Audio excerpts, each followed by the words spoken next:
우리 삶에 어려움이나 위기가 올 때 우리가 하나님을 찾고 기도하는 것은 우리 신앙인들의 당연한 반응이고 행동이라고 할 수 있습니다.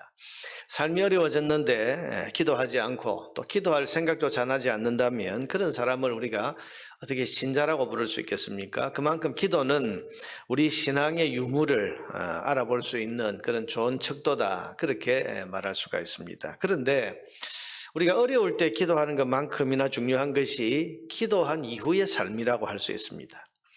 우리가 가진 믿음은 기도할 때뿐만 아니라 기도가 끝난 이후에도 여전히 계속 이어지기 때문이죠.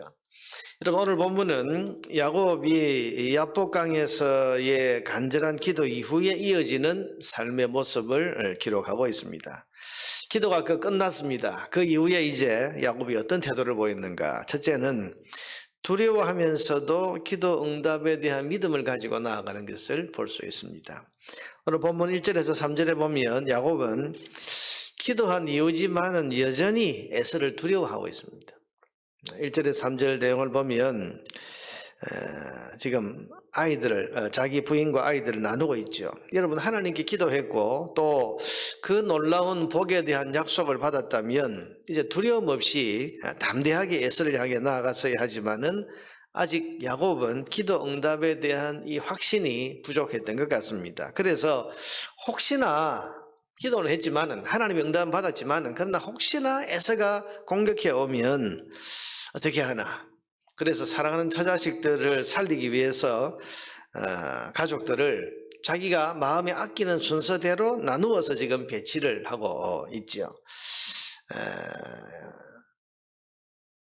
1절에 보니까 그의 자식들을 나누어 레아와 라헬과 두 여종에게 맡기고 여종들과 그의 자식들은 앞에 두고, 그러니까 종과 종의 자식들은 제일 앞에 둡니다. 레아와 그의 자식들은 그 다음에 둡니다. 그리고 그 뒤에 라헬과 요셉은 뒤에 두고.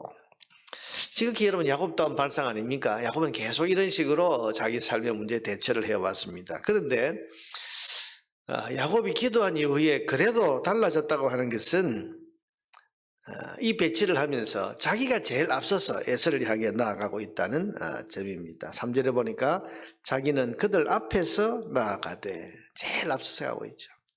여러분, 앞서서 야복강에 오기 전, 그러니까 32장 23절에 보면, 한 장 앞에 보면 기도하기 전에는 자기가 제일 뒤에 서었습니다.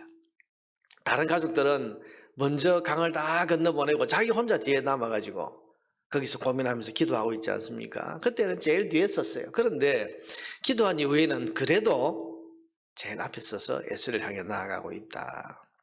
그래도 뭔가 좀 변화의 기미가 보이고 있습니다. 이것은 기도한 이후에 그래도 야곱에게 응답의 은혜에 대한 믿음이 생겨났다는 것을 우리에게 보여줍니다.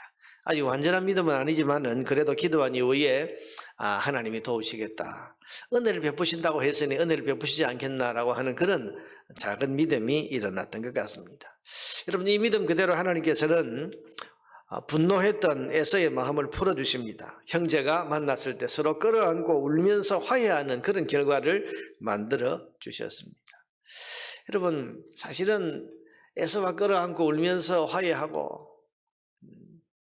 형님 얼굴을 보니까 참 하나님 얼굴을 보는 것 같습니다. 동생아, 너가 나한테 준 이 모든 앞에 보냈던 가축들, 이 짐승들 다 너 다 가져가라, 이러면서 이제 화해하는 이 모습이 나타나는데, 여러분, 그러고 보면 자기가 참 자식들을 이렇게 쭉 내 편으로 나누었던 것, 이게 참 쓸데없는 짓이었구나, 안 해도 되는 걸 했구나, 그런 생각. 여러분, 우리가 믿음을 가지고 행동을 할 때 결과를 놓고 보면 믿음 없이 했던 행동들이 참 어리석고 쓸모없는 일이었구나 하는 것을 우리가 알게 됩니다. 여러분, 기도한 이후에 우리는 어떤 삶을 살아야 되는가? 적어도 응답의 은혜, 하나님이 내게 응답하시고 은혜를 주신다라고 하는 믿음을 가지고 담대하게 현실을 향해 나아갈 수 있어야 되겠습니다. 기도해놓고 기도하지 않은 것과 전혀 다를 바 없이 여전히 두려워하고 여전히 걱정하고 여전히 염려한다면, 여러분, 그게 기도의 응답을 기대하는, 또 기도의 응답을 믿는 믿음의 태도라고 할 수 있겠습니까?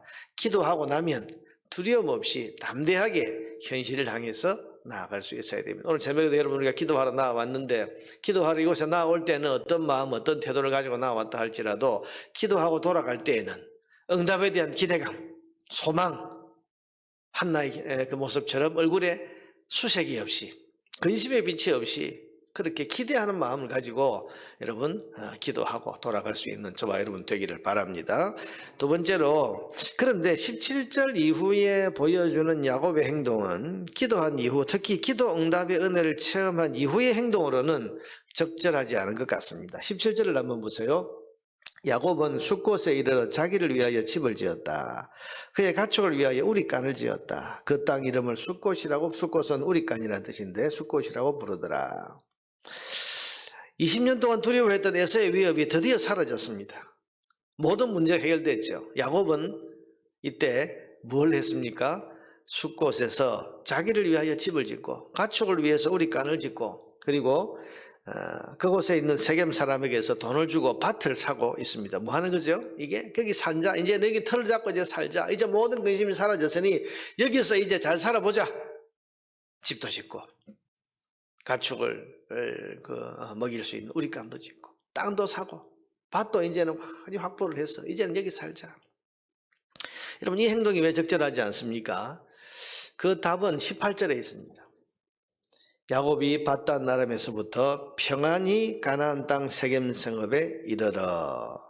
여러분, 이 구절이 그냥 평범하게 보이지만 여기 이 구절은 창세기 28장 21절의 내용을 상기시키는 그런 표현입니다.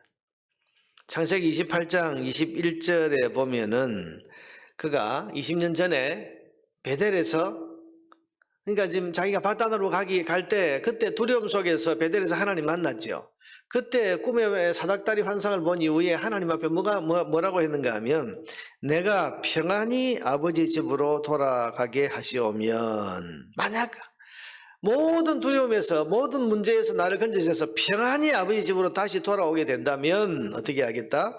여호와께서 나의 하나님이 되실 것이요 내가 기둥으로 세운 이 돌이 하나님의 집이 될 것이요 하나님께서 내게 주신 모든 것에서 10분의 1을 내가 반드시 하나님께 드리겠나이다. 여러분, 이 평안히 돌아오매라고 이 구절이 그냥 나온 구절이 아니고 28장 21절에 있는 평안히 아버지 집으로 나를 돌아오게 하시오면 내가 하나님 잘 섬기고, 그리고 이 베델에서 기둥으로 세운 이 돌이 하나님의 집이 될 것이다. 여기서 내가 제단을 쌓고 하나님께 예배하고 여기서 하나님께 감사의 11조를 드리겠습니다. 야곱이 가나안을 떠날 때 베델에서 서원했던 말입니다. 이 서원대로라면 이제 에서의 위협이 끝나고 밧단 아람에서 20년 생활을 마치고 평안하게 자기가 기도한 그대로 평안히 돌아왔으면 뭘 해야 됩니까? 즉시 서원을 지켜야 됩니다. 베델에 올라가서 20년 동안 자기를 지키신 하나님 앞에 감사하고 에서의 모든 위협에서부터 자유하게 하신 하나님의 은혜에 대해서 감사하는 제단을 쌓고 11조를 드렸어야 됩니다. 베델로 올라갔어야 되는 거예요. 그런데 기도한 이후에 모든 걱정이 사라졌습니다. 기도 응답을 받았습니다. 그런데 서원을 잊어버렸습니다. 거기서 이제 자기를 위한 삶을 살기 시작합니다. 자기 집 짓고 우리간을 짓고 땅 사고 자기의 삶을 누릴 생각만 하고 있습니다. 여러분, 기도의 응답을 받고 나면 우리는 하나님의 약속, 하나님과의 약속을 먼저 기억해야 돼요. 하나님께 드리던 서원, 여러분 이것을 즉시 이행할 생각을 해야 돼요. 이것이 하나님의 은혜구나, 이것이 하나님의 응답이구나, 내가 기도한데 하나님께서 이렇게 내게 응답하셨구나, 이 확신이 들고 이 은혜를 입었다는 것을 깨달았다면 내가 기도할 때 하나님 앞에 뭐라고 말했는지, 기도할 때의 그 마음을 생각하고 기도했을 때의 그 약속과 그 서원을 하나님 앞에서 속히 지킬 생각을 했어야 됩니다. 기도할 때에는 온갖 서원과 약속을 해놓고 응답 이후에 걱정이 사라지고 나면 은혜 주신 하나님을 잊어버리고 자기 삶을 지키는 데 바쁘다면 이것이야말로 기도한 사람으로서 적절하지 않은 그런 행동인 것입니다. 자, 여러분, 이렇게 해서 세겜에서 이제 틀을 잡고 살게 되는 이 야곱 가정에 어떤 일이 일어납니까? 바로 내일 보게 될 34장에 예기치 못했던 불행한 사건이 일어나게 됩니다. 결국 여러분 그 사건을 겪은 뒤에서야 야곱이 또 다른 위기를 만났을 때 서원을 기억합니다. 그래서 35장 1절에 보면 그가 뭐라고 말합니까? 하나님이 야곱에게 이르시되 일어나 베델로 올라가라. 거기 거주하여 하며 네가 네 형 에서의 낯을 피하여 도망하던 때에 네게 나타났던 하나님께 거기서 제단을 쌓으라. 너 왜 여기 세겜에 머물러 있냐? 하나님과 약속이 베델 아니었냐? 그러니 베델 올라가서 거기서 집을 짓고 거기서 하나님 에서를 피해서 달아났을 때 네게 나타났던 그 하나님께 제단을 쌓으라. 하나님께서 그렇게 말씀하시죠. 여러분, 기도한 이후에 우리의 삶이 참 기도할 때의 그 마음만큼이나 중요한 것 같습니다. 기도한 이후에, 특히 기도 응답의 은혜 이후에 여러분이 드린 기도할 때에 드렸던 약속과 서원을 꼭 여러분 생각하시기를 바랍니다. 꼭 무슨 약속과 서원을 하지 않았다 하더라도 간절히 기도했을 때의 그 마음과 그 태도를 잊지 말고 기도할 때 그 마음을 그대로 가지고 살아가려고 노력해야 됩니다. 하나님 앞에 간절했던 때, 하나님 앞에 그야말로 하나님밖에 없습니다 라고 고백했던 그 고백 그대로 기도 응답 이후에도 여전히 그 마음을 가지고, 혹 하나님 앞에 어떤 서원이나 약속이나 하나님 내가 예배를 이렇게 드리겠습니다, 하나님 내가 이렇게 헌신하겠습니다, 하나님 내가 이런 삶을 살겠습니다, 그렇게 다짐하고 맹세하고 서원하면서 드렸던 그런 기도들을 여러분 기억하면서 기도와 특별히 기도 응답 이후에 그 삶이 그 응답에 대한 감사 그리고 서원과 약속을 이행하는 그런 삶을 살아가려고 노력해야 됩니다. 그래서 기도하기 전보다 기도한 이후의 믿음과 삶이 더 나은 모습으로 그렇게 살아갈 수 있게 되기를 주님의 이름으로 축복합니다.